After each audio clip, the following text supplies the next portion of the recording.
How expensive is too expensive this week? And if you're rostering a $9,900 player, where's the value? We're the Football Guys Power Grid here for week 2. And we've watched the tape from last week. We're ready to improve, just like all of our NFL teams. And Devin's going to kick us off here, or we're going to kick us off with Devin's idea on an overreaction segment this week. So typically we go straight to Vegas, but we as fans have all had week 1 to digest, and everybody thinks they know everything based on what they saw in week 1. So we have some takes here, and I'm going to ask Devin and John on a couple stances before we get going into Vegas. And we will find out what the guys think about some of these high-profile situations this week. So we're going to start right now. I'm going to give a statement, and these guys are going to riff for probably 30 seconds or so each one, and give you guys a take on each of these players here. So first one, Saquon Barkley is a top-tier running back every week going forward. Devin, we know you love Saquon Barkley. Lead us off. No, absolutely not. Saquon is a guy who, if you look at his game logs throughout his history at Penn State, his history in the NFL, he will pop several times throughout the year. He's not a trustworthy guy. He's never been a trustworthy guy. Daniel Jones isn't a trustworthy guy. And that offensive line stinks. No, absolutely not. If he's cheap, fine. But you cannot play Saquon Barkley at his already inflated price this week. John, where are you at? He is the number one running back on my list this week, but that's not the question. The question is moving forward. I'm going to be a little more optimistic than Devin and say that he will be better than he was last year, but that's not very difficult. I do think, however, his week 1 production was largely a byproduct of Rondale Robinson getting hurt early in that game and eliminating the role that Rondale was kind of scripted for, that short passing game. And so they kind of had to key on him for the majority of the game. And he looked great doing it. But I don't think he's an elite RB1 for the entire year. Okay, for the record, I think based on volume, as long as he's healthy, he's worth at least looking at. Elite RB1, probably not, because the offensive situation stinks. John, you're first this time. Here's our next one. Green Bay's offense is dead. It looked really bad. It looked really bad. The only exciting thing on that team was A.J. Dillon. He looked pretty good. And, they had some issues with their offensive line. So I think you can make an argument that when the offensive line is healthy, you'll see Aaron Rodgers improve. That said, he's got nobody to throw to. The wide receiving core there looked awful from top to bottom. I'm a fade until we see more from that offense. Devin. The only thing that has me somewhat optimistic about the Packers is their week 1 last year. And they lost 38-3 to the Saints, and everyone said Aaron Rodgers is dead, and he wins the MVP. So do I think they're going to bounce back and he's going to win the MVP? No, because they don't have Davante Adams. But do I think he'll be fine in a mid-tier quarterback? This offense isn't dead, but they're certainly not a Super Bowl contender. They're a 10-7 team until they can have Romeo Doubs or Christian Watson or somebody in that offense step up. I tend to agree with John that they're going to struggle against real defenses. I don't even think Minnesota's defense is that good. That's the problem. At least the Saints last year, you could say, okay, the Saints, good pass rush. Like, Aaron Rodgers doesn't play the preseason. I get all of that, but man, they looked rough. They sure did. And the week 1 thing, I guess if we're looking back to last year, week 1, as Green Bay's best outcome, that's bad. But the week 1 thing might be real. I mean, Indy was pretty terrible in week 1 this week and hasn't won a week 1 game in, I think, 9 straight years now. So the Browns won their first one in 21 years. Correct. So week 1 is a thing. Always comes back to the Browns, no matter how mediocre they are. Next one, Devin. Christian McCaffrey will not be a true RB1 due to his offensive situation. Well, RB1, sure. I mean, that's a top 12. Like, all right, fine. Let's go elite tier. Is he going to be in the tier of the first overall pick or like a top fantasy draft player that you're going to play against Jonathan Taylor? No, he's not. And the reason is Baker Mayfield. The guy's just like, he dropped three snaps in the first game. He had 5 balls that were batted down. It's the same Baker Mayfield that we saw in Cleveland. Is Christian McCaffrey going to get 18 to 20 carries when they're losing every week? Baker Mayfield has a hard time progressing through his reads and isn't like a guy who can quickly pivot to checking down to his running back. So I don't see it. Is he going to have weeks where certainly he pops? Yeah, but I don't put him in the same tier as a Jonathan Taylor. John. I'm going to agree with Devin because I hate Baker Mayfield and I want to root against him. Let's go. Anybody who's watched this show knows that Devin hates him because he played for the Browns and screwed up his team, and I hate him because of the way he acted when was it Hugh Davis when he left. Just didn't think it was very classy. But I hated him when he planted the Oklahoma flag at Ohio State. Yeah. And I hate him because his career highlight was beating the Steelers in the playoffs. Let's go to the next one. John, you can go first. Davante Adams had a huge week 1. Nearly half of Oakland. Wow, I just pulled a John Lee. Nearly half of Vegas's targets. Davante Adams belongs on the same tier as Justin Jefferson and Cooper Kupp among wide receivers. Yeah, he does. I mean, and I'm going to be honest, I was surprised. We called him out on the show last week as being a good play. And he indeed was, and he delivered, but he delivered beyond my expectations. He ran 98% of the routes last week. He had 45% of the targets from Derek Carr. His air yards were over 50%. And, he left everybody else in the dust. I don't think he keeps up those numbers all year long, but I really did believe that he would come down off of his prowess without Aaron Rodgers throwing the ball. And that absolutely wasn't the case. I think he's an elite wide receiver 1 for the remainder of the year because of what he did last week. Devin. He's second tier for me, and only because Justin Jefferson is also second tier. I think Cooper Kupp is in his own. I think Cooper Kupp once again is in his own tier.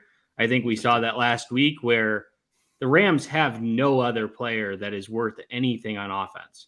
Allen Robinson looked as slow as John. And couldn't get any separation. They can't figure out their running back situation. Gerald Everett's gone. Like who on that offense is going to get targets besides Cooper Kupp? The entire offense is designed around him. And for me, he's the top guy seemingly until further notice, with Adams and Jamar Chase and Justin Jefferson in a tier 2 behind Cooper Kupp. Interesting. I have Jefferson and Kupp alone, and then everybody else. But I can see where you're at there. All right, so we're done with the overreaction segment, and I think it was a good one. We got some like and subscribe. We like and subscribe on YouTube. Give us your comments whether you're reacting or overreacting to those 4 takes, or anything else that we left out for that matter. We queued up Devin to talk about both Saquon Barkley and somehow Baker Mayfield, despite not talking about Baker Mayfield. So that went pretty well. John, let's get back to the regularly scheduled program here and take us to Vegas for the highest and low scoring games of the week here. Yeah, we were talking before we get started about how the NFL with flex scheduling and creative scheduling has, lessened the number of nice games that we get for the DFS. Shout out Amazon Prime. Yeah. Right now, as we're recording, we've got a great game with the Chargers and Chiefs going on, and a couple Monday night games as well as a Sunday night game. I think 3 out of 4 have totals over 50 points. That said, we do have one game on the main slate that's over 50 points. That is Arizona, whose offense did not look good against the Chiefs last week, and they're going up against the aforementioned Las Vegas Raiders. We'll see whether or not Davante Adams can pull two weeks in a row. Just under that 50-point mark, and I think it's a sneaky game, are the Commanders visiting the Lions. The Lions and Eagles, I believe, was the highest scoring game last week, and this one could be a shootout. After that, you got a pair of games: Atlanta going to the Rams and Indianapolis at Jacksonville, and those are around 47 points. After that, I think the drop-off is pretty big. In terms of the highest scoring implied team totals, You've got the Raiders at the top of the list on the main slate at 28.5 points. The Rams are 28.3, Denver 28, and then there's a drop to pretty much everybody else. But two notable names there at home are the 49ers, coming off of the game in the swimming pool there at Soldier Field last week, and the Detroit Lions we just talked about. So some interesting games. It'll be an interesting week because of where all those guys are in the middle. I'm looking at my Vegas value chart, which is on the site. I think we've got a dozen teams between 23 and 25 points. So one of those will surely move up the ranks, just a matter of whether or not you see that diamond in the rough.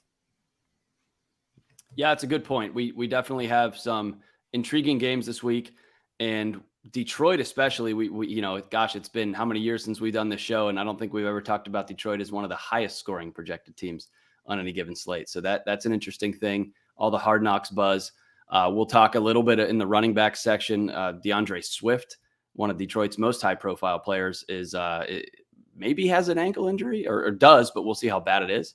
But before we get to running backs, let's go to quarterbacks, and we'll have Devin get us started on quarterbacks. Where are you starting this week? I mean, I've looked. I don't think we have a smack you in the face Jalen Hurts play like we did in week 1, but maybe Devin thinks otherwise. No, this quarterback class, or not class, but this quarterback, this slate sucks this week. There's no other way to say it. But first, we have to go back to our single game picks. I forgot. I went 0-1 last week. John and Ryan both hit. So that's right. I am going first since I'm in last place. We can have duplicates, but we're going to track this throughout the year. So I'm going Raiders -5.5. I don't believe in this Cardinals defense at all. Kyler Murray's, who knows? Is there a new video game that's recently come out that he's playing?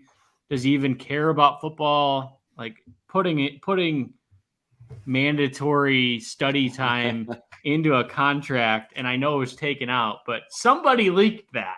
And that's not a good sign there in Arizona. So I'm going Raiders -5.5.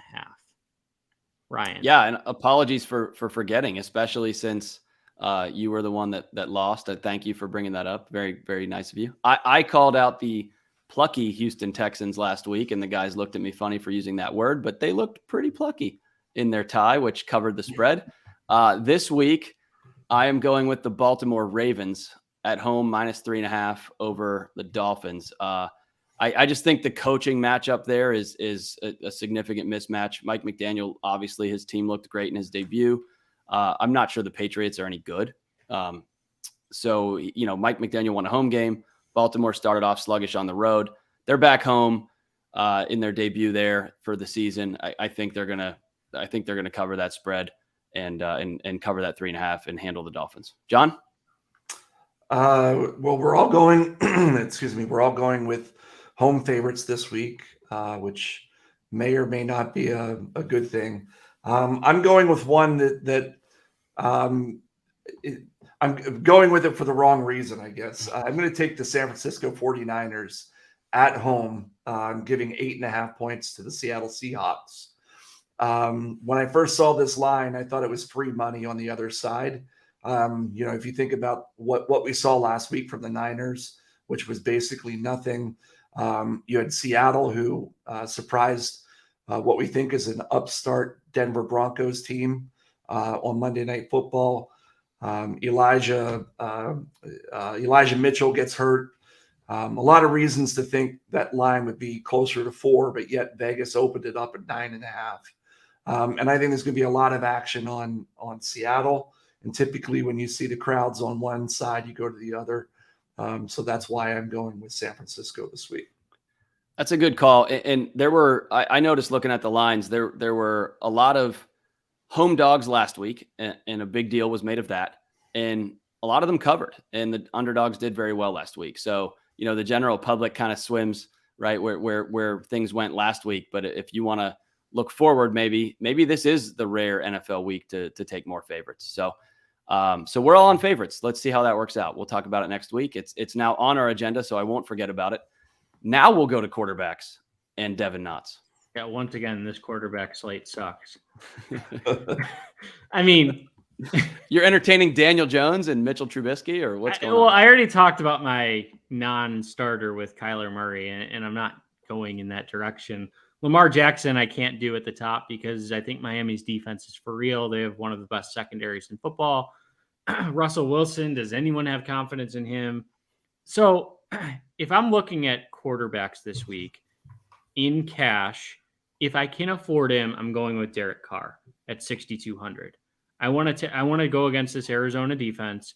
Patrick Mahomes absolutely lit them on fire. We talked about the Raiders passing offense with Davante Adams looking good. He has his college teammate back, and those two lit it up at Fresno State. So there's some familiarity there, and I think I believe in this Raiders team. I think of the quarterbacks that could throw for 300 yards, Carr is right up there with any quarterback, particularly on DraftKings where you get that bonus. If I look further down, and I know some people are going to go super cheap this week, and I can't say I blame them. I'm going to Trevor Lawrence at home against Indianapolis.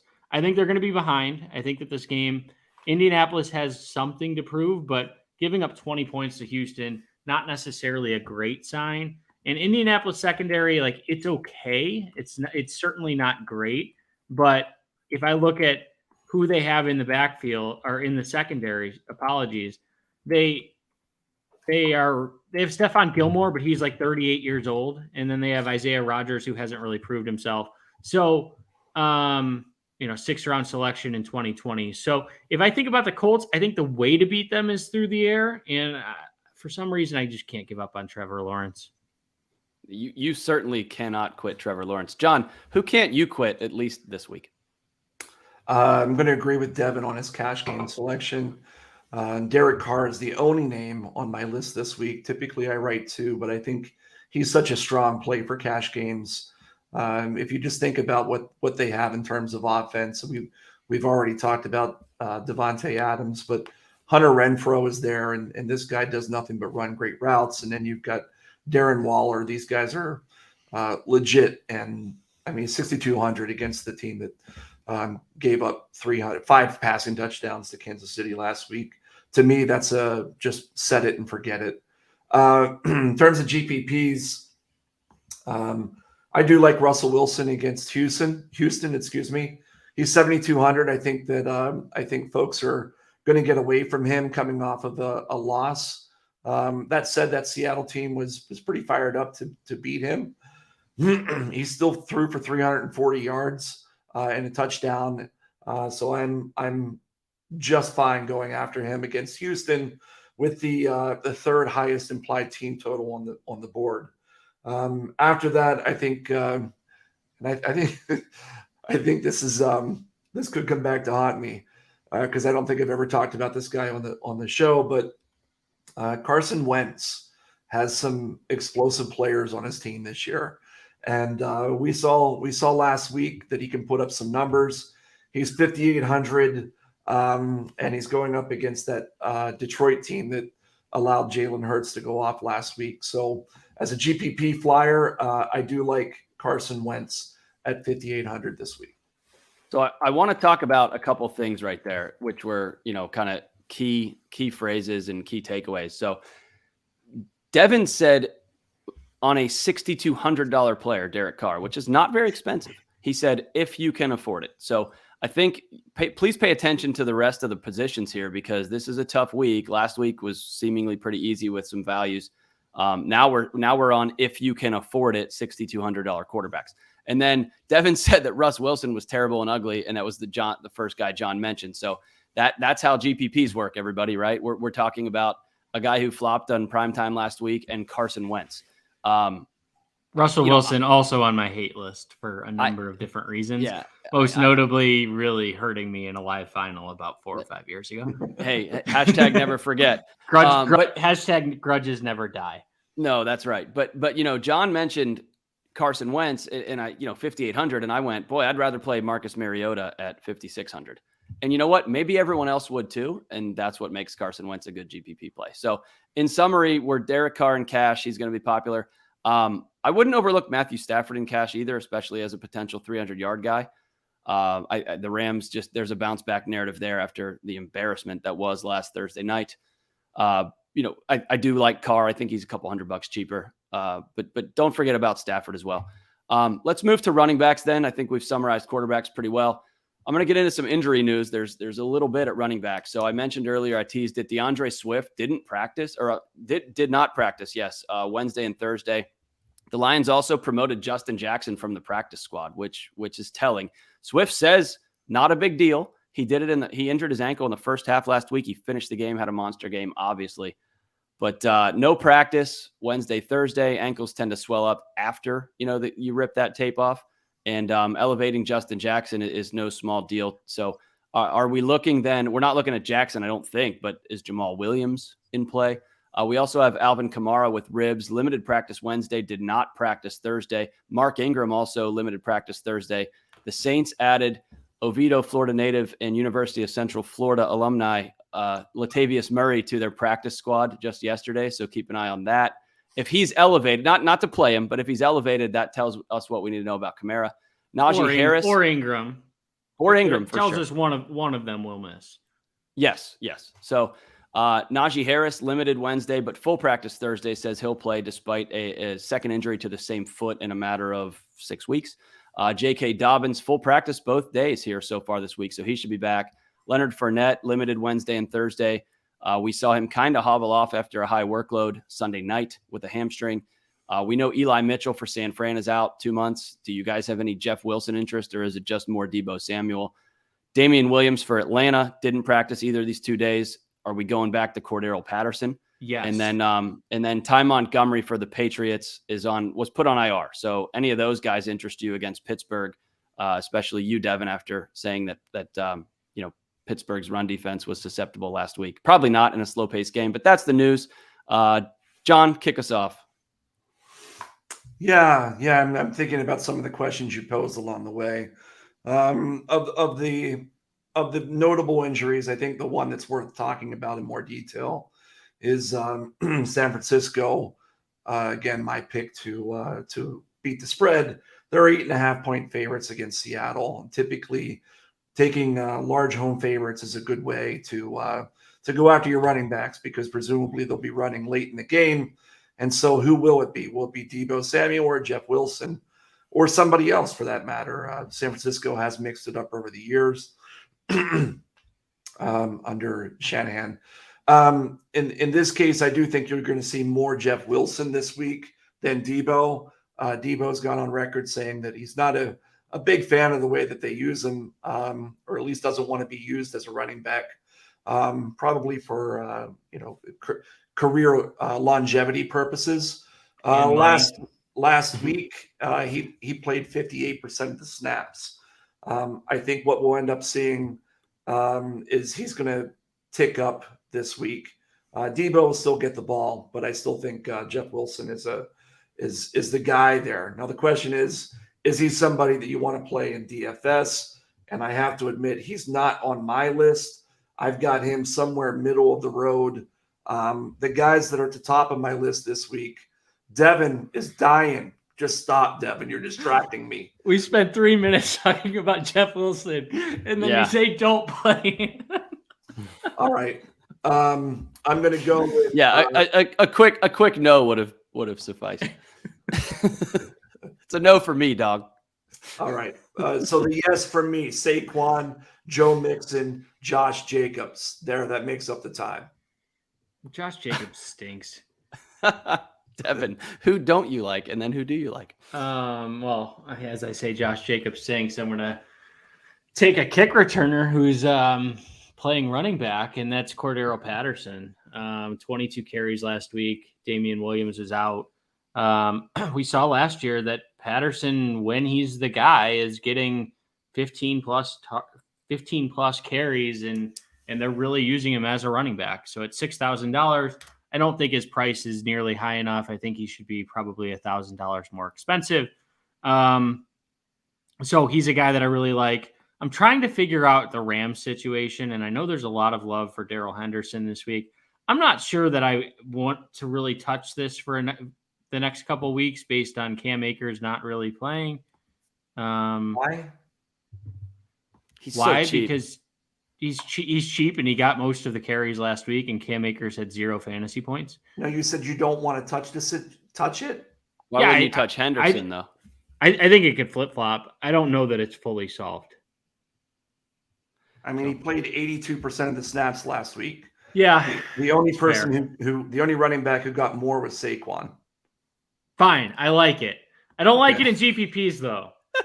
I think he's going to be too popular in GPPs. I like it in cash. John convinced me. That's called changing your mind. And I do like Joe Mixon this week, 7,200. With T. Higgins questionable, it looks like he's going to play with his concussion. And Cooper Rush, who Brian could probably be as good as of a quarterback. Like how this guy is an NFL quarterback. Thanks, I think. Cooper Rush is like the goodwill version of Andy Dalton. Like they had Andy Dalton as their backup. And then they're like, nah, we want to go cheaper. We're going to go with Cooper Rush because we spent all our money on Ezekiel Elliott. Yeah. And that offensive line is a joke. Like it's an absolute joke. What is it? Connor McGovern is looking like he's going to miss time. They already lost La'el Collins. They lost somebody else in the offseason. So yeah, it's not a good situation. So I think Mixon gets the ball 20 plus times. I think they take a more conservative approach and just make sure that they win this game. And then I like Jonathan Taylor in GPPs. I don't think he's going to get as much roster percentage as he otherwise probably should because a lot of people are enamored by Saquon Barkley. And has Saquon Barkley ever put 2 really good games back to back? Don't know. I'm sure he has once. Maybe in high school. But I'm sure he has, but it's a situation where I'm just probably avoiding. And then lastly, a GPP play this week, Nick Chubb scores 2 touchdowns. So Kareem Hunt got 2 touchdowns last week. The Browns should be able to just run all over the Jets. They have one of the best offensive lines in football. I think Nick Chubb tops 100 yards and scores 2 touchdowns. He's not going to catch passes, which has a lot of people always off of him. But if you get 25 points out of him for 2 touchdowns, then you're in more than good shape. John, tell us maybe more about Darrell Henderson if you want to, but also where else are you going here? I mean, running back it's super interesting this week how you go. And it kind of sets the rest of the lineup. I'm trying to start at running back and go from there. Yeah, it is an interesting position. And there are, there's 2 $9,900 players this week. One is Cooper Kupp. One is Jonathan Taylor. And I think you're going to have to make some decisions about your lineup construction because if you go with those guys, your lineups are going to be overlapping quite a bit because I think there's 1, maybe 2 value players that I feel confident about this week, and value meaning less than $4,000. And if that's the case, those guys are going to be overly popular on anything containing either Cooper Kupp or Jonathan Taylor. And for that reason, I'm not a big fan of either of those guys in GPPs this week, unless their percentage rostered drops dramatically between now and Sunday. I do like Darrell Henderson. I kind of already outlined that. I mean, he played 82% of the snaps. And if you look back over the past 10 years, I mean, that's elite usage. And a coach out of Los Angeles went on record saying that if Cam Akers doesn't straighten himself out, it'll continue. And I'm paraphrasing, of course, but there was a quote that was very strong that basically said Cam Akers is in the doghouse. So I think it's going to take some time for him to get out. Henderson's 5,700 playing for the team. It's a 10-point home favorite. I think it's an elite play. Looking to prove something as well. Exactly. Yeah. So there's a lot of reasons to like that play. If he gets above 25% owned, maybe I'll back away. But up until that, I'm still going to be in favor of him. I do have, for the record, on my GPP play, Jeff Wilson written down. If you don't believe me, he's right here. But I won't go into that since I've already spent 3 minutes. I love it when John shows his handwritten notes. That's a classic. It's old school. And then the last guy from a GPP perspective that I've got on my list is Chase Edmonds at Miami. Going up against a tough Baltimore defense. Nobody's going to be on him. Excuse me. But some of my early numbers have him in the neighborhood of about 13 to 14% likelihood to achieve GPP value at his $5,200 price point. And I don't know, Devin, I put you on the spot. I don't know if you have percent roster done yet, but poking around different sites, his implied ownership looks to be about half of that, in which case I think that makes him an excellent GPP play. What player? He played Chase Edmonds. 65% of snaps last week. Would you say 8%? No, I said Chase Edmonds. Devin asked what player. I said Chase Edmonds. I have him at 4.2%. Yeah, if he's 4.2%, he will be one of the best plays on the slate. Yeah, I would agree. And another exhibit of the sharpness here from these guys is I was just going to say we should mention Chase Edmonds because he played a lot on a good offense. He's somebody I looked at as well. And then just one more thing. I kind of mentioned the DeAndre Swift injury. I'm not sure. Like let's check Friday. If he practices limited, even he's good. He's going to play. If he doesn't play, Jamal Williams is in all the lineups. He's 5,400, and it's almost one of those. He'll be in so many that GPP you fade him and just hope it doesn't work. But like it's almost a free space in cash. I would think in a high total game where they're favored, they're at home. He's the guy, etc. So. Monitor that, and then if Swift practices Friday, just ignore the last 30 seconds of me talking. Let's go. So summary of wide receivers, running backs. John likes Saquon Barkley, and Devin mentioned Joe Mixon. Devin mentioned Cordarrelle Patterson. John's on Darrell Henderson, and then Nick Chubb, Jonathan Taylor as GPPs. Although John cautions on Taylor because if you are to build with Taylor, you're going to have probably the same value guy later. That we'll talk about. So roster construction, not unique enough. And I'm paraphrasing John, but I think that's what he meant. So let's go on to wide receivers. Couple injury news here. Michael Pittman, interesting here. He has a quad injury. He practiced limited Wednesday, didn't practice Thursday. And then Alec Pierce, their rookie wide receiver 2, has a concussion, didn't practice Wednesday, was limited Thursday. Are there any other pass catchers on Indy that are worth talking about, or does it become the Taylor and Nyheim Hines show? T. Higgins had a concussion last week, cost me 2 season-long leagues. We're not going to dwell. Limited practice Wednesday, did not practice Thursday for personal reasons, though. So maybe he's trending towards playing. Chris Godwin, we know, is out a couple weeks, as we saw Sunday night. Julio Jones looked great Sunday night, but didn't practice Wednesday and Thursday. Is that veteran rest? Who could say? Russell Gage did practice Thursday. So if those guys both happen to be out, are we looking at Russell Gage? Rondale Moore for Arizona, out last week with a hamstring, didn't practice yet this week. Greg Dortch had a nice day for Arizona. And is he somebody worth looking at a moderate price in a high-scoring game here at Las Vegas? Wan'Dale Robinson, John mentioned earlier for the Giants, left mid-game, didn't practice either the last 2 days. Kadarius Toney doesn't play for the Giants hardly, also limited in practice. Richie James led the Giants in all receiving categories worthwhile. And can't possibly cost very much. I don't have his price in front of me. So let's talk about wide receivers. We're going to need value here because Devin said earlier, if we can afford a $6,200 quarterback. So curious what you guys are doing high end and low end at wide receiver. Devin, start us off. Yeah. So in cash, and I think he's going to be incredibly popular. The aforementioned Davante Adams, I think, is going to be the guy. We talked about Derek Carr. We talked about this Raiders offense. We've talked about the 50% target share. I have Cooper Kupp ever so slightly ahead of him in terms of total points, but I can't find the $1,100 or $1,300 that I feel comfortable with to actually go up to Cooper Kupp. Now, in a GPP, I think Davante Adams is going to be ridiculously popular, and we'll talk about GPPs in a minute, but I'm probably fading him just because I can probably find $1,300 on a GPP lineup easier than I can in a cash lineup. Regarding the rest of my cash build, I've already said I'm spending up at running back. I'm spending up at moderately at quarterback with Derek Carr. I don't have much to play with here.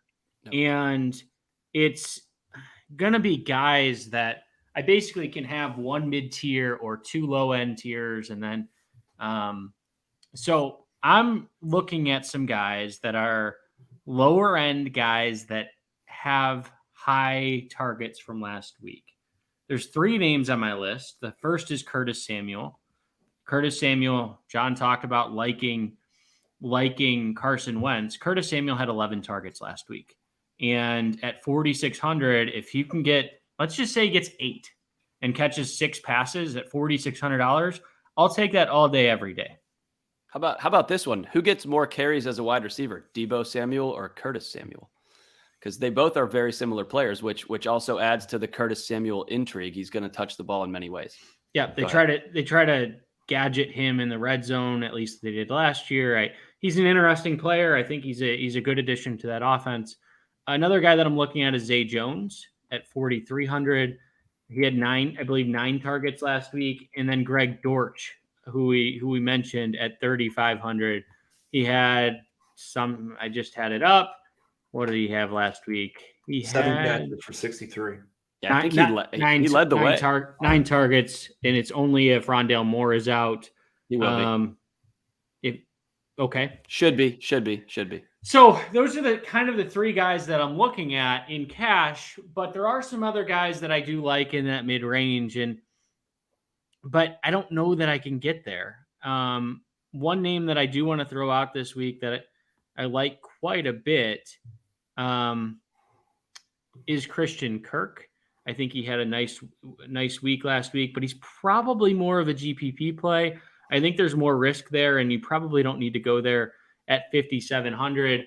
Zay Jones, like I talked about, is really splitting the time, but I think Kirk has that deep downfield threat, and they paid him a boatload of money, so you know that they're designing plays for him in Jacksonville. See, I actually did my homework this week and know what teams players play for. We watched the tape. We watched the tape, folks. And we talked about how good Indianapolis's run defense can be. So that's where I'm starting. I may jump back in and mention some more GPP plays, but I'm really going with Adams and then probably 2 of Jones, Dortch, or Samuel. And if I had to say it right now, I'm probably going Dortch and Samuel. Okay. John, before you start listing off players, I'm going to mention Amon-Ra St. Brown because I think you will too. Because Christian Kirk absolutely killed the Washington football team Commanders last week from the slot, and Amon-Ra St. Brown is the primary slot receiver in Detroit and is the highest targeted player for Detroit for 7 straight games dating back to last week, much like Christian Kirk is for Jacksonville this week. So, John, list the rest of your players and tell me how good of a call that was. One question on Amon-Ra St. Brown. Sure. Who's Detroit's quarterback? The same guy it's been since he slayed fantasy at the end of last season and in week 1. Yeah. They scored 35. Who's Jacksonville's quarterback? They scored 35 points last week, and he threw for 215 yards. I want no part of Jared Goff. I want Amon-Ra St. Brown. So go ahead, John. You guys basically covered my cash game list. Here we go. Davante Adams is the guy. I think it's worth noting since most of my cash game receivers have been talked about. Folks are going to be listening to this show and saying, "Wait a second, John and Devin said Derek Carr is your cash game quarterback, and Davante Adams, excuse me, is your cash game wide receiver." Right there is 14,800. And if anybody's listening to me, I also said Josh Jacobs, although Devin poo-pooed that pick. That takes you up to like 23,000. So half your salary is on the Raiders this week. And whether or not that's too much, I'm here to say I don't think it is. I think you can lock up probably 65, 2/3 of that offense if you go with those guys. I don't think you have to, by the way. It's risky. But if you wanted to do that, I wouldn't hate you for it. Amon-Ra St. Brown was my number 2 guy, Ryan, for all the reasons you mentioned. Won't cover that again. Dortch is my favorite low dollar receiver this week. He's a guy that he's going to get like 7 passes for 70 yards. I think his A-dot last week was about 6. If I'm not mistaken, it wasn't 3,500. Who cares? Yeah, but he's 3,500 in a full PPR. I would not play him on a site like FanDuel, though, for anybody who is trying to cross over. The other name on my list, you just know I'm going to get jumped on when I say names like this. Here we go. Jacoby Myers comes up really high. He's 4,400. He's their wide receiver 1. I guess the question becomes, do you need to play him?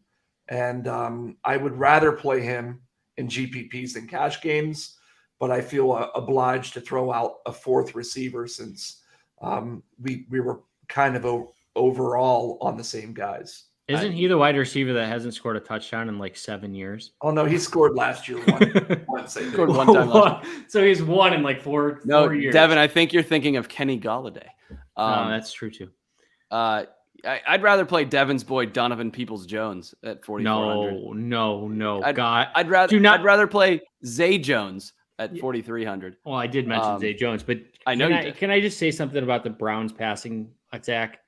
Don't play anyone. Don't play anyone in that passing offense until Deshaun Watson gets back. Jacoby Brissett is not a good quarterback. No, he certainly isn't. 4,400 is interesting. That Steelers Patriots game though, I don't want a lot of. Although with TJ Watt out, perhaps the Patriots can certainly do more than they would have otherwise. But they went up against one of the better secondaries in the NFL last week in Miami. Jacoby Myers, for his part, he had 94% of the routes. He had 21% of the team targets, 34% of the air yards. I don't know. It's more of a GPP play than a cash play, but I think he's second highest on my model in terms of sheer value behind Davante Adams. That's interesting because usually your models, maybe I don't want to speak for it, but tends to not. I view Jacoby Myers as like a floor guy, not a ceiling guy, and usually want to think ceiling for GPP. I don't see him catching an 80-yard touchdown, but maybe he does go 8 for 60 and a touchdown, and then he's well over your 4x value there. So that makes sense. Can I ask you guys a question? Is Jerry Jeudy DK Metcalf? Is Jerry Jeudy DK Metcalf? No. 4 for 102 and a touchdown last week. Is he going to run those routes where Wilson's just going to throw it up to him? I'm not saying physically, like no one compares physically to DK Is he Metcalf, Russell Wilson's DK Metcalf? Is he Russell Wilson's like throw up in prayer type player that at 5,700? I think he's interesting against Houston. Yeah. I think that they try to get this passing offense right. I don't disagree. And that's a good point. I think Sutton is more the, technician, not to sound too geeky about it, but Sutton's probably the better receiver. Therefore, Jeudy may be a little more limited on the routes, and maybe he goes and gets it. He certainly went and got one last week on Monday night. So, and 5,700 is very cheap. That passing game is going to bounce back. I think we talked overreactions in the beginning of the show. The teams that didn't play their players in preseason were all just absolute trash last week, especially for the first halves of their games. Denver being included in that. The Rams we've talked about tonight being included in that. So with game action, with a little game chemistry, Denver's going to improve. They also, are not facing a team that is playing in their Super Bowl like Seattle was in Week 1. So I don't disagree with that at 5,700. I mean, certainly not a cash play. I don't think you meant he's not for that, but he's a GPP play. Yeah, that's fine. And then Mike Evans is interesting. Going up against, is Marshawn Lattimore playing? I think he is. He's always hurt. They hate each other. They hate each other. Yeah. Some games Marshawn Lattimore has absolutely shut down Evans. Evans has gotten the best of him in a couple games. So I'll take a couple shots on Evans, especially with Godwin not 100%. And he scored a touchdown last week. So and he might be the only guy in Tampa with these injuries. I think Julio's going to play. I think it's just been veteran rest, but it's interesting. Keep an eye on the Tampa wide receivers. on Friday practice reports, folks. So summarize, Davante Adams is the cash game lock. Greg Dortch is the lower end guy that you're going to need to fit Davante Adams and others. Devin likes Zay Jones as well. Christian Kirk in GPPs. And I think Amon-Ra St. Brown, John and I both liked, and I think in both formats, John. Yeah. Both formats. Yeah. Okay. All right, here we go. So real quick in the beginning here, or in the middle, before we get to wide receivers and tight ends, just a quick reminder, check out footballguys.com/DFS. Devin and John both do an incredible amount of work there, along with a host of others. So please check out our site and all of our tools. The single lineup builder is great. Devin does the percent rostered projections that we've referenced here a few times in the show. So please check out our DFS subscription, along with our season long. We have, probably 50 or more staffers now at this point, just writing everything you need to know about fantasy football. So enjoy this free content here, but please check us out, because what's not free is even better than this. Monthly Devin? Subscriptions this year. So big change. So if you're a DFS only guy, I think it's like $15 or $20 a month, which other sites are triple that. So the quality and time that we're giving for projections, 10 plus articles, roster percentages for 20, that's, $4 to $5 a week. If you're playing any level of DFS seriously, I would highly encourage to at least have a secondary source. I mean, we're updating articles all the way into Sunday morning. So highly encourage it. That's a lot less than the rake, folks. So let's move on to tight ends. The one injury news I have here is George Kittle. I don't think he's playing. Pulled some kind of groin injury last week, didn't play, hasn't practiced yet this week. Keep an eye Friday, but doesn't look good. Who do you guys like at tight end? And please don't pick an Isaiah Likely like somebody on this show did last week. I'm not Devin, likely. Devin, you first. You're not likely to pick. I'm Likely. not likely to pick Isaiah Likely. Me either. All right, so tight end is the one position where FanDuel and DraftKings typically kind of deviate as far as like how you attack this position. DraftKings, you're often going to want to take a guy who's in that 3K range simply because we've spent all of our salary, where FanDuel is more of like 6K to 5K is where like their second tier to bottom tier sort of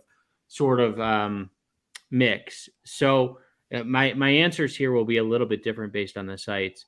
On DraftKings, I don't know that I can spend above $4,000 for a tight end this week. And what that means is I'm really looking between two guys, and it's Albert Okwuegbunam or Logan Thomas, which I don't really love either of them.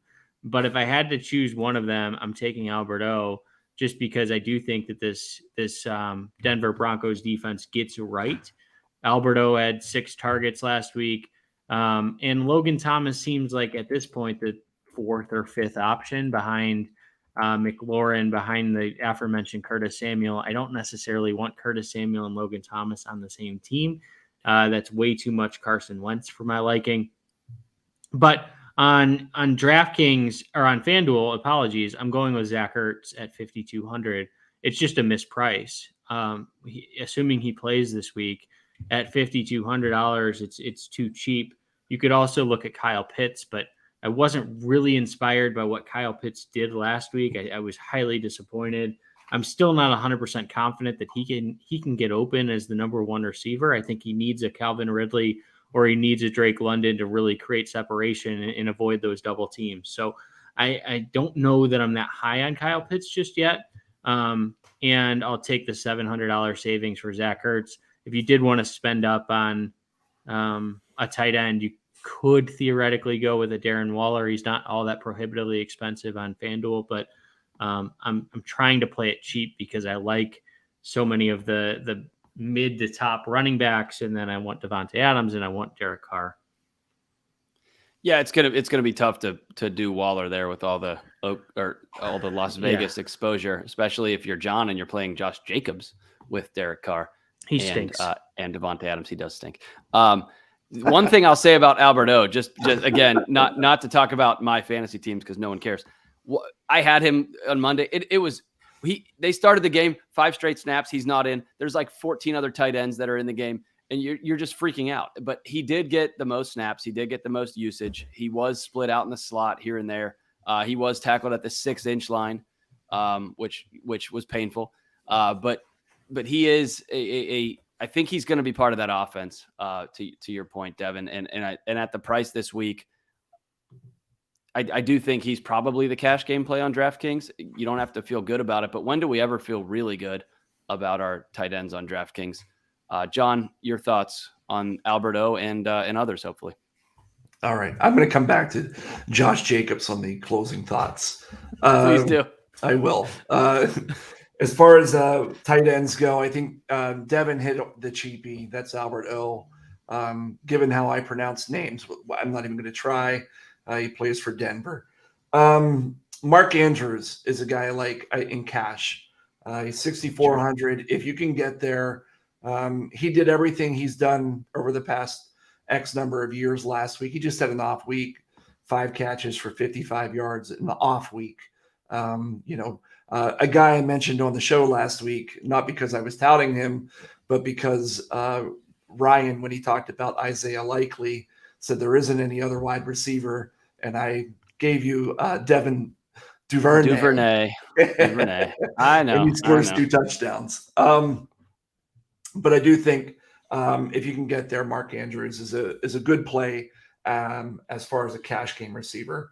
If you want to go GPP, I think Devin mentioned a couple names. One I did not hear is Juwan Johnson down in New Orleans. He's 2,500. He's a salary saver. He put up a decent game last week. I think you could do worse than just punting with him at a position that is highly variable. I'd play him in cash. 2,500. I don't even know who he is. Exactly. Everyone's talking about how Taysom Hill has tight end eligibility now, but Juwan Johnson had more snaps and more routes and more targets than really any tight end there. And even with a 0 from $2,500 Isaiah Likely, there was a 174-point lineup out there on DraftKings. So yeah, he had 80% of the routes last week, 16% of the targets. Jameis Winston has been known to throw to tight ends here and there, so could do worse. Certainly could do better. Well, he's 2,500, so yeah, you could do a heck of a lot better. No, but I'm glad we touched on all ends of the spectrum here. We have Mark Andrews. Obviously, Kelce's not on the slate, but we got Andrews at the top. We have Logan Thomas in the low middle. We have Alberto in the high middle, we'll call it. I think there's a real dead zone between probably 5,500 and 3,800 that we're not even touching. Those are DraftKings prices, of course. And then Juwan Johnson as a total punt there in New Orleans. So got your bases covered on tight ends. Devin, talk to us about your cash game defenses and why they are Cincinnati. It's Cincinnati. Like I mean, it's a joke, right? Yeah, I talked about Cooper Rush. How he's an NFL quarterback, I don't know. They have significant offensive line issues in Dallas, which seems weird to say. Like how that happened from going as an absolute like the one thing people pictured when they pictured Dallas was a strong offensive line. It's trash. Yeah, the mighty have fallen for sure. Trey Hendrickson is going to have a big game for the Bengals. I think they have multiple sacks, and Cooper Rush probably throws for a couple interceptions. The expensive option this week, and it's once again the Cleveland Browns. I don't know how the Jets defend Myles Garrett. I really don't, because they're on their 4th left tackle at this point. But Mekhi Becton was out. I think they signed Dwayne Brown, and he's out for the year. And they're just pulling left tackles off the street. And they're facing one of the best defensive ends in football. You could make a case that he is the best. TJ Watson, outside linebacker. There you go. So, but yeah, Garrett's 1 or 2, certainly as a pass rusher. And, if you stop him, you have Clowney coming on the other side. So good luck.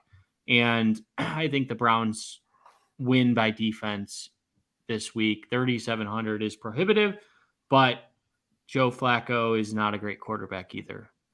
And they threw the ball like 50 plus times last 59 week. times. Yeah. Absurd. So that's actually a good thing if you don't want a team that's just going to run the ball. So if the Jets throw the ball 59 times again, I think the Browns get 7 sacks. They won't, though, because Jacoby Brissett won't have them ahead enough to make the Jets throw. Fair. John, do you have any room for like the Rams? We've talked about them making a point this week. They're 4,000, but they're playing Atlanta. Do you have any room for a high-end team like that in your GPPs? Yeah, I do. They're the top name on my list on GPPs. I think they're a great play this week. Imagine, some of the guys they have in the secondary there, the pass rush they get up front with Aaron Donald going up against Marcus Mariota, not Jacoby Brissett. So I'm also learning from week one. Jacoby Brissett never played for Atlanta. I had Jacoby Brissett on my mind as a bad quarterback. And I almost made it through that episode. I was really proud of myself. But I do think the Rams are an elite play. And here, I tell you what, I set it and forget it with the Bengals. I agree wholeheartedly with the assessment of Cooper Rush and the situation in Dallas. It was ugly on Sunday night. As a Cowboys fan playing Tom Brady on opening day, I was excited. I went to bed at halftime. It was just pathetic what they did. Cooper Rush is awful. So cash game, 100% play the Bengals because they'll be 70% owned, and you don't want to get beaten that way. In GPPs, though, I think there's a real reason to fade them because they're going to be just way too high. My guess is probably 35% by the time Sunday rolls around, which is crazy high for a defense. And if they're 35% of the defenses are on, or the people are on a defense called the Bengals, that means a good defense like the Rams are going to be going overlooked, especially when they double the price. Agreed. Rams, I have it 2% right now. There you go. All right. Let's move on to final thoughts. And John, please extol the virtues of one Josh Jacobs. Look, is Josh Jacobs an elite running back? Of course not. He's not. But if you actually look at that game last week and really analyze it, the Raiders were never leading. They were never leading that game. The best they were at the beginning of the game, and then sometime in the first quarter, they were 3-3. They were trailing the entire time. And we heard all this stuff about Amir Abdullah is going to be the receiving back, or it's going to be Brandon Bolden. But at the end of the day, Josh Jacobs still played 60% of the snaps. He had almost 80% of the rushing attempts. They kept going with him. And a hat tip to Pro Football Focus, they talked about how good he was after contact. He had 4.6 yards per carry after contact. So I don't know. Maybe later in the season he's gonna wear down a bit. But I think this week at home against Arizona, a team that gave up multiple rushing touchdowns last week, or let me rephrase that, multiple touchdowns to running backs last week. You could do worse than Josh Jacobs going overlooked by folks like Devin and Ryan. As a GP pivot, he's fine off of Adams. I think issue I had is you said he was a cash game play, which fine $200 to go to Cordarrelle Patterson, who's going to get 20 carries, or a name we didn't mention, and this is going to be my parting thought, and Ryan, I'll turn it over to you. I completely overlooked Javonte Williams and his 11 receptions last week. So I did just want to mention him at 6,500. He will be in my cash game lineup simply because if he can even get 5 or 6 receptions, it's a no-brainer. So Josh Jacobs may have 10 carries where Javonte Williams may have 10 receptions. So it's find the 700 in cash and get up to Javonte Williams. The aforementioned Alberto tackled at the 6-yard line matchup. I was against Javonte. That game Monday night was a disaster. It was just a living nightmare. Josh Jacobs, John, I mean, you make him sound like a guy that Las Vegas has already extended to a brand new contract. So anyways, let's move on to our closing here now that the guys have both had their parting thoughts. So for me, I was going to mention Javonte Williams. Just seemed like an oversight, mid 5K price. A guy that's going to maybe catch as many balls as $1,000 that he's priced on DraftKings. So you really can't go wrong there. So again, before we part, I just want to mention footballguys.com, our DFS coverage. We've got plenty of, a band of writers there putting out good things and good tools. And so please check us out. And with that, I'll say on behalf of John and Devin, I'm Ryan Hester saying thank you for watching and thank you for being a football guy.